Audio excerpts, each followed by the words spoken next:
Sobat Sihat Bahagia yang tercinta, akhir-akhir ini muncul tiba-tiba kelompok yang menampakkan dirinya Khilafatul Muslimin, dan mereka secara demonstratif ingin menunjukkan keberadaannya melalui ar-araan di jalan raya.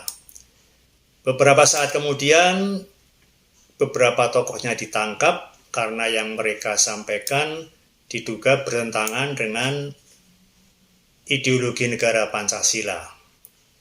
Untuk di Indonesia saat ini, gerakan yang mengusung paham penegakan khilafah sudah dianggap melanggar hukum dan akan ditindak. Yang terakhir adalah gerakan Hizbut Tahrir Indonesia yang mengkampanyekan penegakan khilafah yang meliputi seluruh dunia. Cita-cita negara khilafah pada dasarnya ingin menegakkan hukum-hukum fikih dalam bidang kenegaraan. Kalau dirunut, asal mula gerakan itu dimulai dari gerakan pan-islamisme yang tumbuh saat Islam mengalami kemunduran dalam sejarahnya. Sebagian dari negara-negara muslim berseteru berebut kekuasaan. Belum lagi aksi kolonialisme yang membuat berbagai negara Islam dikuasai negara-negara barat.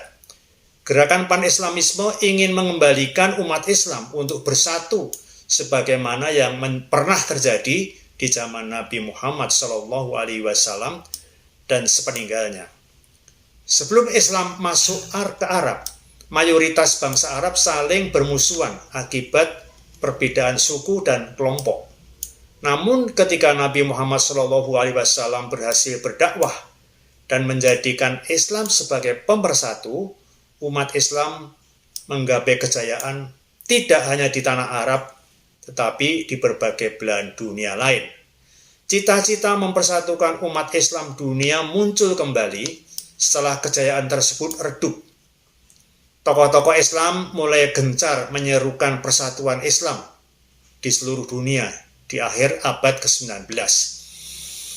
Beberapa tokoh pan-islamisme adalah Jamaluddin Al-Afghani tahun 1839 sampai 1897. Dan Muhammad Abduh yang hidup pada tahun 1849 dan sampai 1905. Di Indonesia, ide kekhilafahan juga sangat kuat dibawa oleh para tokoh Islam pada awal-awal kemerdekaan. Semua partai Islam di tahun 1950-an memperjuangkan negara Islam dengan dasar Al-Quran dan hadis. Rumusan Pancasila yang asli sebenarnya di sila pertama berbunyi, ketuhanan dengan kewajiban menjalankan syariat Islam bagi pemeluknya. Dalam kalimat ini terkandung makna sebenarnya ingin ditegakkannya negara khilafah atau negara Islam. Kata khalifah itu memang ada dalam Al-Quran surat Al-Baqarah ayat 30. Namun lebih bermakna sebagai fungsi manusia secara keseluruhan, sebagai pengemban amanah Allah di muka bumi. Arti kedua kata khalifah dalam kaitan dengan kata khilafah sebagai sebuah sistem kepemimpinan umum bagi seluruh kaum muslimin di dunia untuk menerapkan hukum-hukum Islam dan mengemban dakwah Islam ke seluruh penjuru dunia. Orang yang memimpinnya disebut khalifah. Boleh dikatakan dunia perpolitikan di Indonesia diwarnai oleh pergumulan antara paham kekhalifahan dan paham kebangsaan ini. Dalam sejarah pemilihan umum sejak tahun 1955 sampai pemilu yang terakhir, paham yang tidak menghendaki Indonesia berdasarkan agama tertentu dan lebih berdasarkan asas kebangsaan rupanya lebih kuat. Paham kekhalifahan bisa dikatakan sama dengan sistem teokrasi secara umum. Dan paham teokrasi bukan hanya milik dunia Islam dalam sejarahnya. Mari kita bicarakan kekhilafahan atau teokrasi ini dari sisi sejarahnya. Dalam teokrasi, semua hukum dan peraturan suatu negara berasal dari aturan yang ditetapkan oleh agama tertentu atau oleh dewanya. Jenis pemerintahan ini dikatakan beroperasi di bawah aturan Tuhan. Kitab suci agama diperlakukan sebagai pesan dari dewa dan digunakan untuk merumuskan aturan masyarakat. Sebuah teokrasi dikelola oleh sekelompok tokoh agama yang mengklaim otoritas politik atas nama dewa atau Tuhan, yang kemudian menafsirkan ayat-ayat kitab suci dalam bidang politik, mengklaim bahwa mereka mematuhi dan menegakkan kehendak dewa. Seringkali pejabat pemerintahan atau raja diyakini sebagai keturunan langsung dari dewa-dewa ini. Sebagian besar pemerintahan teokratis juga terstruktur sebagai monarki atau kediktatoran. Para tokohnya umumnya adalah bagian dari pendeta agama dan tidak dipilih melalui pemungutan suara. Jadi pemimpin mendapatkan posisi mereka melalui warisan keluarga atau mereka dipilih oleh pemimpin sebelumnya atau sekelompok orang. Orang-orang ini mempertahankan posisi pemerintahan mereka tanpa batas waktu biasanya. Dalam teokrasi, baik peraturan perundang-undangan maupun norma budaya negara didasarkan pada teks-teks agama. Isu-isu seperti perkawinan, hak reproduksi, dan hukum pidana juga didefinisikan berdasarkan teks agama. Di bawah teokrasi, penduduk suatu negara biasanya tidak memiliki kebebasan beragama secara setara dan tidak dapat memberikan suara pada keputusan pemerintah. Beberapa peneliti percaya bahwa teokrasi mempunyai beberapa keuntungan. Salah satu keuntungan utama adalah bahwa dalam teokrasi, pemerintah lebih bersatu dan efisien dalam pengambilan keputusan. Undang-undang, amandemen, dan rencana undang-undang baru dapat ditandatangani dan diberlakukan lebih cepat daripada di sistem pemerintahan lainnya.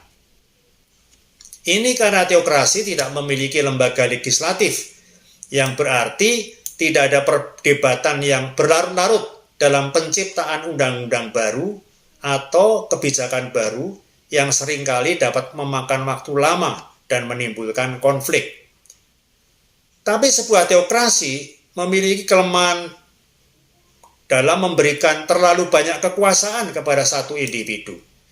Ini karena pemerintah tidak memiliki lembaga legislatif tadi dan kurang ada sistem checks and balances, kontrol dan perimbangan kekuasaan. Di bawah teokrasi, pemimpin dapat menyalahgunakan kekuasaan dengan memberlakukan aturan atas nama dewa. Aturan-aturan ini sering bekerja hanya untuk menguntungkan pemimpin itu. Banyak bangsa dan kelompok masyarakat sepanjang sejarah telah ada di bawah pemerintahan teokratis. Misalnya, Mesir kuno adalah sebuah teokrasi di mana Fir'aun diyakini sebagai keturunan dewa matahari yang disebut dewa Ra. Kaisar Romawi juga mengaku sebagai keturunan dewa supaya ditaati. Di Jepang, kaisar itu dihormati sebagai keturunan dewa matahari juga.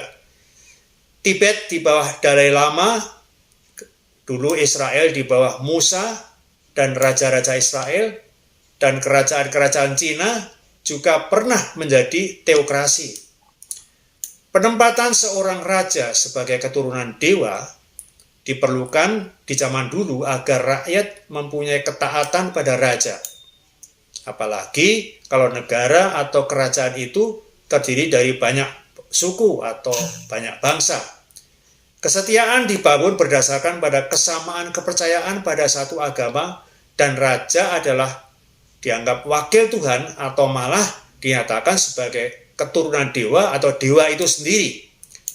Di Indonesia, hal itu dilakukan juga bagi Raja Majapahit, Raja Singasari misalnya, atau Mataram misalnya. Raja Mataram bergelar Sayyidin Panotogomo Khalifatullah Tanah Jowo, yang artinya seorang sultan adalah juga seorang pemuka agama dan penguasa atau khalifatullah berdasarkan agama. Selain itu, kesetiaan juga dibangun dengan menanamkan keyakinan bahwa seorang raja telah direstui oleh penguasa gaib di wilayah itu. Misalnya, raja telah direstui dan dilindungi oleh Nyai Loro Kidul dan Eyang Merapi misalnya. Dan penunjukan sebagai seorang raja karena memang dianggap telah mendapat wahyu cakraningrat. Jadi sudah ditakdirkan sebagai seorang raja. Semua itu diperlukan sebagai legitimasi atau pengesahan kedudukannya. Negara-negara teokrasi di dunia modern, contohnya adalah Afghanistan, yang baru-baru ini jatuh kembali ke pemerintahan teokratis dengan kebangkitan Taliban, sebuah rezim agama konservatif yang hukumnya sangat berdasarkan pada hukum syariah Islam.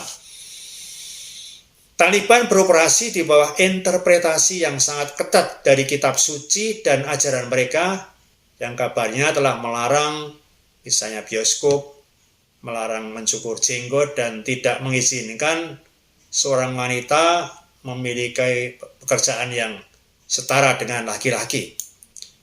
Kemudian Iran, negara kaya yang minyak ini, memiliki beberapa elemen demokrasi sebetulnya. Tetapi konstitusinya menyatakan bahwa semua hukum dan peraturannya harus berdasarkan pada prinsip dan pedoman Islam. Selain itu, ulama di Iran memiliki kekuatan yang luar biasa dengan banyak pemuka agama menduduki sebagian besar posisi pemerintahan paling kuat di negara itu, dari kepala militer hingga sistem pengadilan. Bahkan Dewan Wali Agama memiliki kekuatan untuk memveto undang-undang atau melarang seorang kandidat politik. Contoh lain adalah negara Mauritania, salah satu dari sedikit teokrasi di Afrika. Saat ini pemerintah Mauritania perlahan memang beringsut menuju demokrasi, mulai mengadakan pemilihan umum, memiliki lebih dari satu partai. Hukum negara itu masih memegang teologi agama. Misalnya, ateisme adalah ilegal dan dapat dihukum mati. Contoh lain adalah Arab Saudi yang beroperasi di bawah sistem pemerintahan yang disebut monarki absolut. Negara satu partai di mana pemilihan umum dilarang dan pemerintah dipimpin oleh seorang Perdana Menteri yang juga raja. Kota Vatikan sebagai satu-satunya teokrasi Kristen yang tersisa di dunia adalah kantor pusat global Gereja Katolik. Diperintah oleh seorang paus yang secara teknis adalah raja absolut, dan setiap pejabat pemerintah serta mayoritas populasi umum Kota Vatikan adalah anggota pendeta. Hukum Kota Vatikan tidak hanya menangani urusan Kota Vatikan atau negara berdaulat tahta suci yang saling terkait, tetapi juga memakai hukum kanon Gereja Katolik. Yaman, sebuah negara yang bisa disebut teokrasi, yang konstitusinya mengabadikan hukum syariah Islam sebagai dasar dari semua hukum dan peraturan negara. Negara ini telah mengalami gejolak politik dan sosial yang signifikan selama 2 dekade terakhir ini. Tetapi teokrasinya tetap ada. Saat ini banyak negara mencari landasan kesetiaannya pada perasaan senasib sebagai satu bangsa, termasuk juga Indonesia pada waktu awal-awal kemerdekaannya. Meskipun waktu itu partai-partai Islam memperjuangkan dasar negara agama, tapi partai pendukungnya tidak pernah bisa mengalahkan partai yang berdasarkan kebangsaan, yang kemudian dasar kebangsaan ini dirumuskan menjadi Pancasila. Teokrasi bertentangan dengan bentuk pemerintahan demokrasi, di mana kekuasaan dalam demokrasi adalah milik rakyat.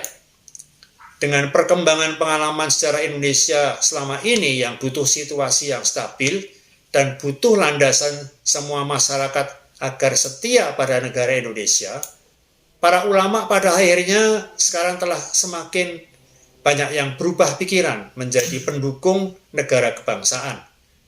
Maka telah dicari kompromi agar keberadaan Negara Kesatuan Republik Indonesia tidak bertentangan secara fikih. Seperti misalnya menurut Muhammadiyah menyebut bahwa Pancasila sebenarnya adalah sebagai negara Pancasila adalah sebagai Darul Ahdi wa Syahadah. Dengan adanya konsep Pancasila sebagai Darul Ahdi wa Syahadah, Muhammadiyah telah berhasil menemukan titik temu antara keislaman dan kehidupan berbangsa. Muhammadiyah sadar jika agama Islam harus menjadi ruh spiritual dalam kehidupan bernegara. Namun juga tidak menafikan jika dalam berbangsa Indonesia juga mendapati sebuah kenyataan Bhinneka Tunggal Ika. Dengan adanya pemahaman Pancasila sebagai Darul Ahdi wa Syahadah, Darul Ahdi atau negara kesepakatan berarti bahwa kehadiran Indonesia dan segala dasarnya merupakan hasil dari suatu konsensus atau kesepakatan nasional. Indonesia berdiri karena seluruh kemajemukan bangsa, golongan, daerah, kekuatan politik yang telah bersepakat untuk pendirikan Indonesia.